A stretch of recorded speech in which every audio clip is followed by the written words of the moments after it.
Anyway, it's a beautiful Saturday morning. Kids are watching some cartoons right now, and I want to make like a pay it forward edition. We moved here during the height of COVID, so getting out to meet our neighbors was really challenging. I met my neighbor in the process of shoveling our elderly neighbor's driveway together.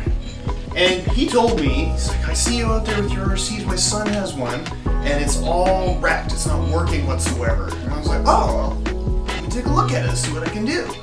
So we got to chatting, and a few days later, he came over and brought it to me. And this is what it is. It's a rear-wheel drive buggy. It's in pretty rough shape. The rear suspension's toast. And, I was looking at it, and the A-arms are pretty good. I have no idea what it was. Gonna have to take it all apart and see, but I saw there's a 5-wire servo in there, so there's something good going on in rear-wheel drive. I never really worked on one of these before. So then he handed me the batteries, and I'm like, oh, these lithium ions, this is a good start. And then he passed over the transmitter, and I was like, that looks familiar, and I looked on the top, and sure enough, it's a WLToys. And right away, I was like super excited, I'm like, oh yeah, cool, I can do something with this, for sure. So I looked into it a little bit more, and the model is an L202. And we're gonna make this thing better than it ever was.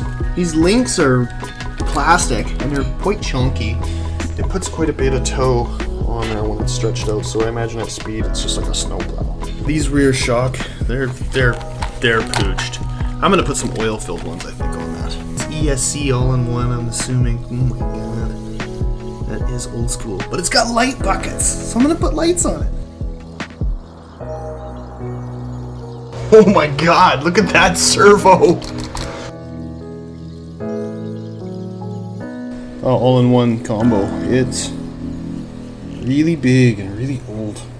So I know I haven't been doing this a really long time, but that's something else. I don't even know how. I'll figure it out, but we're gonna mount something modern. Just going through a bunch of my old shocks. Thought about these internal ones, but they're too long. But these ones, they're made for like a TT02. They might just be the right size. Change out that spring. Maybe I'll even modify this spring to fit it to here.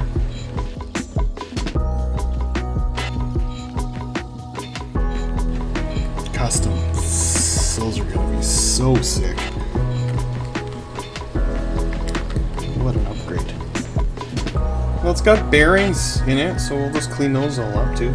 And plastic dog bones. Not sure what I'll be able to do with those, but let's see, keep moving. Wow. Idler gear. Whoa, look at that. That needs some total love. It's a 380 motor, and the teeth on that are a little bit janky. Okay, well, neat. So it's like there's a differential inside here. Ooh, it's so stiff. Well, we can fix that. But before we get too carried away, the chassis needs a bath. It's in pretty rough shape. Just revitalize some of these plastics. Let it flow clean. Look at that guy.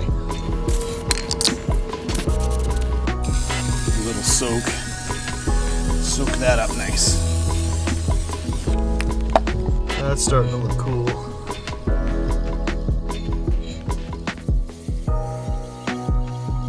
Not in the best shape. Some serious dusty motors up in here. All in all the pieces of the diff are still in good shape. These are pretty corroded, but I think they still have enough steel in them to keep them going. Those bearings are kind of toast. And the drive cups, they've got some pretty wicked lash in there. But let's see what we can put together. Yes, ma'am. Nice and thick.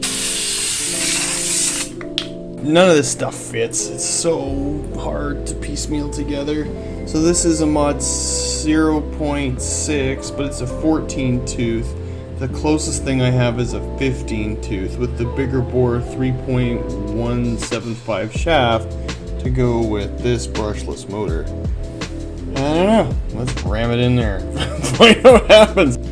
I'm just stymied on what to do here.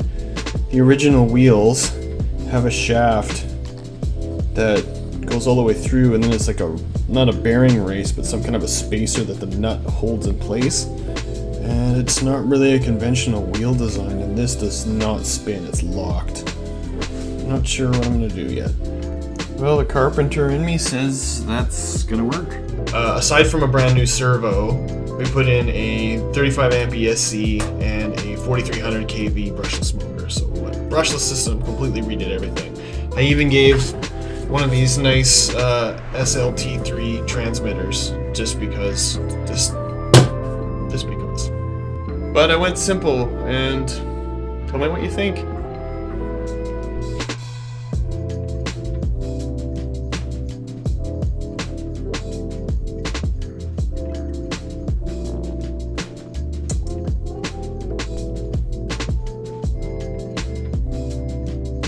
Oil, coil over shocks, nice dampening in the front, did the same in the back, so it's got a little bit of love.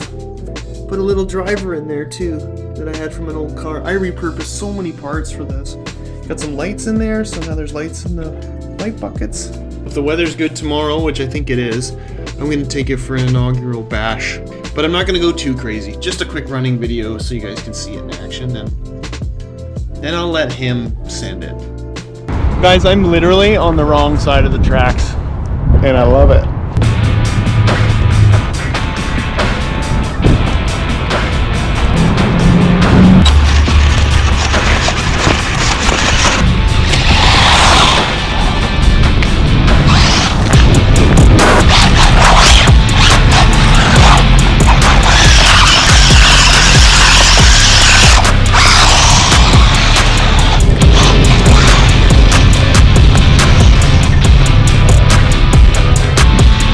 Free mattresses.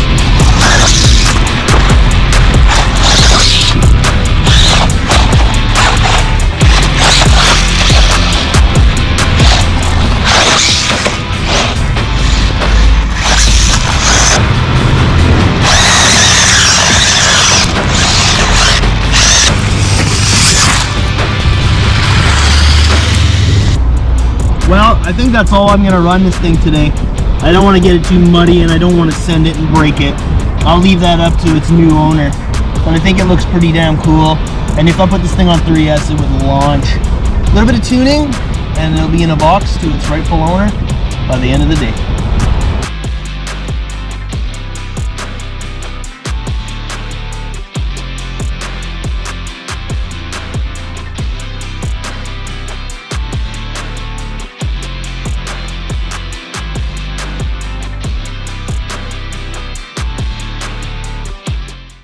I'm gonna open up a little bit here. Something became very apparent to me in the process of this. I wanted to fix this thing, and I wanted to make it better, and I kept putting more and more electronics into it, like expensive electronics that are worth more than this car is even worth. Was there value in it? I don't know. But when I was a child, I was about 8 or 9 years old, I got my first RC car for Christmas, and it was a big deal, and I was over the moon, and I always took care of my toys. I put about 5 packs through it in the basement because it was winter and I couldn't take it outside. And I came around the corner and I hit the corner of the wall and busted off a front A-arm and like cracked it good. There was no way to repair it. You needed to get a new piece. I took it up to my dad, and I was scared and I was sad, and I showed him. I said, "Hey, I broke this. Can you help me fix it?" And he just looked at me, and he scooped it out of my hands and never said a word, and I never saw it again. Like, that was a traumatic incident that it's taken me 30 years to really recognize, and all of a sudden I'm reenacting. I'm that person that's fixing this thing for a child who lost his toy, and I don't know whether or not they're gonna like it. I think they might think it's stupid, but there's something inside of me that, in the process of putting this thing together and making it work and doing the best of my ability and putting myself out there and putting all of this stuff into this thing to make it cool and better, you know, it's like healing. It's healing to me. It's healing a wound 30 years in the making and just trying to make it right.